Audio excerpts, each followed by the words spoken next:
যা যা যা যা। সালামু আলাইকুম। বহুদিন পর সকালবেলা বাড়ি থেকে বের করলাম। তো এই কিছু কিছু জায়গা, কিছু কিছু জমি একটু ফাঁকা, মানে কাদো রয়েছে, সেই কাদো জমিগুলো আমি নিয়ে আসছি এদেরকে খাওয়াবো বলে। গন্তব্যস্থানে চলে আসছি, এদের খাবারের জায়গা এখানে। তো আমি এদেরকে এখানে নিয়ে চলে আসছি।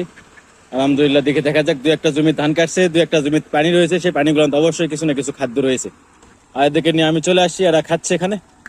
এপাশে মোটামুটি একটু খাওয়ান দাওয়ান হয়েছে, মোটামুটি একটু একটু হলে পেট ভরছে, কিন্তু ফুল পেট ভরে নেই। আমি আরেকটা জমিতে পার করে দিতেছি। এই জমিতে একটু খাইতে খাবার একটু বেশি থাকতে পারে।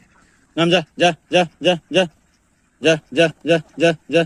তো এখানেও খাবার রয়েছে, প্রচুর খাবার রয়েছে, কারণ এই জায়গায় পানি রয়েছে। হাঁসকে ছাড়াই দিয়ে আমি এখানে দাঁড়ায় রয়েছি, ওরা খাচ্ছে। কারণ আমাদের এলাকা একটু নিচু জায়গা, তো যার কারণে একটু পরবর্তী বন্যা হয়েছে, পানি হয়েছে, পানি হওয়ার কারণে এই পানিগুলো আটকে রয়েছে। সেই জায়গাগুলোতে আমি আমার হাঁস ছাড়া দিচ্ছি, আলহামদুলিল্লাহ। তো গত বছরও এরকম ভাবে আর কি নিয়ে বেড়াইছি, এই বছরও ওই একই ভাবে নিয়ে বেড়ানো হচ্ছে, আলহামদুলিল্লাহ। যে 100 হাঁসকে আমি নিয়ে বেড়াতেছি, সেই 100 হাঁসকে আমি নিয়ে আসছি।